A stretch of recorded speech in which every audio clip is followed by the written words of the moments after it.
Messieurs, la main aux dames. Pardon, vous êtes un peu en avance sur votre temps. Et si une petite reine fut un jour sur les bords de la Marne au château de Guermantes accueillie, Sa Majesté en aurait été très honorée. Sa Majesté le cinéma, bien sûr, puisque vous l'avez reconnu, on tourne. On tourne et on se retourne sur, mais vous le saviez déjà, Claudia Cardinal et Jean-Paul Belmondo, vedettes de cartouche, 6 millions et le cinémascope en couleur à la disposition du metteur en scène Philippe de Broca, 28 ans et beaucoup de talent. Philippe de Broca qui nous avait conviés à déjeuner. Le déjeuner sur l'herbe, n'est-ce pas?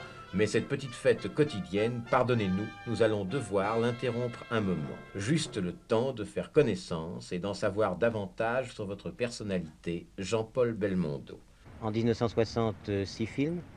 En 61, probablement davantage. Vous êtes une personnalité de cinéma. Vous avez conscience de cela, dites-moi?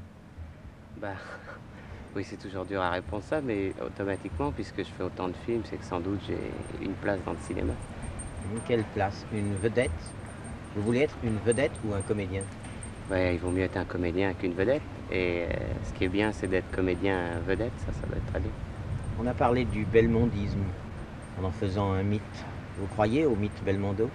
Non, justement, je ne crois pas du tout au belmondisme. Ça, c'est des phrases qu'ont fait des journalistes. Je crois que, justement, c'était le personnage que je jouais dans À bout de souffle qui a marqué ça, effectivement, beaucoup de jeunes. Et comme j'étais à fond dans ce rôle, ça a marqué les gens. Et justement, j'ai eu la chance, et en même temps, parce que j'ai refusé d'autres films, de ne pas rester dans du Belmondo, c'est-à-dire de jouer toujours à bout de souffle et de pouvoir faire derrière Moderato Cantabile, pouvoir jouer Léon Morin prêtre, des rôles totalement différents.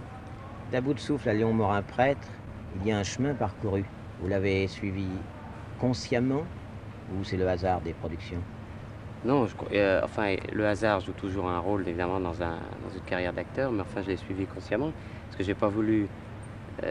justement, j'ai refusé d'être un mythe, c'est-à-dire un personnage, par exemple, comme À bout de souffle, uniquement, et j'aurais pu, je crois, faire ça un bout de temps, et certainement gagner de l'argent avec ça, mais j'avais envie d'être acteur et comédien, donc j'ai cherché des rôles totalement à l'opposé de celui-là, et même maintenant, mon but est de faire encore autre chose, parce que si, par exemple, Léon Morin prêtre marche très bien, je ne veux pas non plus partir dans les curés et les gentils. Il ne faut pas se laisser enfermer ni dans un sens ni dans l'autre. Et je crois que pour un acteur, le principal, c'est d'essayer de tout jouer. Enfin, tout. C'est pas possible, mais enfin, le plus étendu possible dans le registre. Tout, mais pas n'importe où ni n'importe comment. Du théâtre au cinéma, comment c'est fait, la transmutation? Au théâtre, c'est-à-dire que j'étais au conservatoire, je jouais les rôles comiques. Et après, ça a changé, mais au conservatoire, j'étais parti jouer les Fourberies de Scapin, du Feydeau. Après, j'ai joué sur le boulevard avec Pierre Brasseur, j'ai joué des vaudevilles. Et de là, j'ai rencontré Jean-Luc Godard à Saint-Germain-des-Prés. Et on a lié une amitié. Et il m'a dit, le jour où je ferai un film, ce sera toi qui le feras. Une amitié d'homme ou une amitié de métier? Non, une amitié d'homme, parce que de métier à l'époque, lui, il était critique à art et au cahier du cinéma. Et c'était une amitié de bistrot, comme ça, on s'est connus. Et effectivement, quand il a fait son premier film, il m'a fait faire À bout de souffle. Vous pensez que vous auriez pu faire carrière dans ce qu'on appelle le vieux cinéma? Dans le vieux cinéma, je crois pas que j'aurais fait la carrière que j'ai fait là, parce que il y a des gens très bien dans le vieux cinéma, mais justement, je trouvais que j'avais un physique un peu bizarre et il m'aurait certainement pas fait jouer ce que je joue maintenant, parce que je veux pas dire de nom, mais des grands metteurs en scène qui étaient venus me voir jouer au théâtre disaient il est très bien, il a beaucoup de talent, mais avec sa tête, il pourra jamais rien faire. Alors, je présume que ces gens-là ne m'auraient pas fait faire la carrière que je fais maintenant, et ça, c'est grâce à des gens jeunes qui, eux, ont donné ma chance au cinéma. Combien y a-t-il de scénarios sur votre bureau chez vous en ce moment? Oui, il y en a beaucoup, j'en ai refusé 32 pour cette année. Sur ces 32, il y a des gens du vieux cinéma? Oui, oui, bien sûr, et beaucoup de ceux qui m'ont dit que j'avais une sale tête. Les amis, ça compte alors? Ah oui, les amis, ça compte, et je trouve que de toute façon, même dans la vie en dehors du cinéma, l'amitié est une grande chose, et dans ma carrière, ça a compté énormément, parce que je dois beaucoup à Godard, et à Truffaut, tout ça, même qui en dehors, dans coulisses, ont parlé de moi, et sont arrivés à convaincre les producteurs que j'avais une chance quand même de m'en sortir. Mais les gens qui vous entourent chez vous après les séances de tournage, ce ne sont pas forcément des gens de cinéma? Non, pas forcément. J'ai des amis que je me suis fait il y a très longtemps, toujours les mêmes. que j'ai connus au conservatoire ou à la boxe comme Maurice Ozell. Quel est le critère de la qualité pour vous au cinéma? Ben, ça, c'est très dur à définir. Ça, chacun a son goût sur le...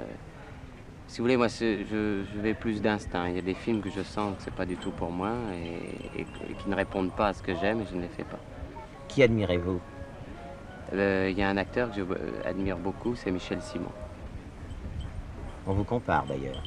Oui, mais Michel Simon, c'est un acteur que j'ai vu jouer au théâtre quand j'étais très jeune, à 17 ans, et j'ai une grande admiration pour lui. Pourquoi? Pour le...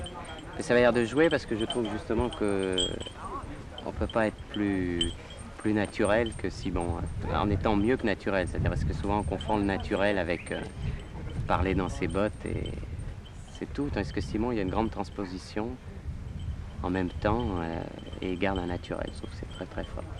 Vous pensez que c'est souhaitable de vouloir sortir coûte que coûte de nouveaux visages au cinéma sans arrêt, sans tenir compte d'autres capacités? Non, ça je crois pas. Qu'il y ait des nouveaux visages au bout d'un certain temps, c'est normal. Je crois que les gens, évidemment, si on voit pendant 40 ans toujours la même tête et qu'il n'y a personne d'autre qui sort, c'est un peu lassant. Mais je crois que quand même les gens, on a beau dire que les acteurs sont pas très utiles et qu'il vaut mieux prendre des gens dans la rue. Je crois que les gens aiment quand même bien avoir des acteurs qui savent jouer la comédie et qui représentent des personnages très bien. N'oubliez pas que vous êtes passé par le conservatoire. Oui, justement, moi j'ai fait 3 ans de conservatoire et j'ai joué pendant quand même 10 ans au théâtre. J'ai quand même appris mon métier. Et je crois que justement les gens se trompent beaucoup. Souvent avec moi, on croit que j'ai été trouvé comme ça à Saint-Germain-des-Prés. Mais j'ai appris mon métier pendant longtemps et je trouve que ça ne s'improvise pas d'être acteur, je crois pas. Il y a quelqu'un qui doit le savoir, cela c'est Jean Vilar, puisqu'on a dit qu'il avait fait appel à vous. Oui, Jean Vilar m'a demandé de rentrer au TNP. C'est une chose que j'aurais fait avec plaisir parce que j'admire énormément Vilar et je trouve qu'au théâtre, en ce moment en France, c'est certainement le plus fort.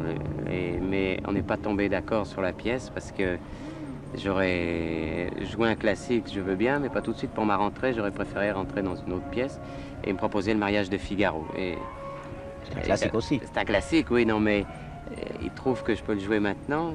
Il a peut-être pas tort et moi je trouve que je le jouerai mieux quand je serai un peu plus âgé. Bon, supposons que Vilar vous trouve une pièce, un rôle, et que vous rentriez au TNP. Au TNP, vous ne pourriez plus faire de cinéma pendant un certain temps, vous gagneriez moins d'argent. Ben oui, mais ça, je le sais très bien, mais quand même, quand je suis venu dans ce métier, je suis venu pour le théâtre et j'ai toujours une grande passion pour le théâtre et ça vaut bien des sacrifices. Et jouer une belle pièce chez Vilar, je sacrifierais bien quelques films pour le faire. Et les stars d'aujourd'hui? Ben, ça dépend de ce que vous appelez les stars d'aujourd'hui. Gina, Sofia et l'autre. Oui, j'ai tourné avec Sofia. Très gentille, mais il faut jouer des coudes. Gina. J'ai pas tourné avec elle. Vous aimeriez?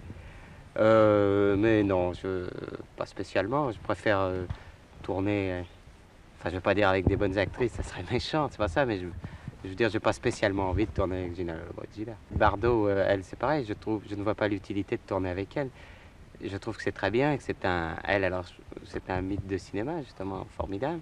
Et je trouve qu'il faut qu'elle soit toute seule. C'est pas la peine d'aller se mettre à côté pour faire l'amoureux ou un truc comme ça vaut pas la peine. Ce qui vaut la peine, en tout cas, c'est de partir en voyage. Vous allez faire le point? Ah oui, oui. Oui, je vais partir en voyage, je vais voir où j'en suis un peu, puis me détendre, voir des gens nouveaux, tout ça. Et surtout, je crois que ça fait du bien de partir parce que quand on reste toujours dans le même endroit et dans le métier comme ça, on est tout le temps un peu saturé. Il faut savoir si on n'est pas en train de se tromper. Et comme ça, je vais partir et je verrai si tout ce que je vous ai dit aujourd'hui, j'avais raison ou si j'avais tort.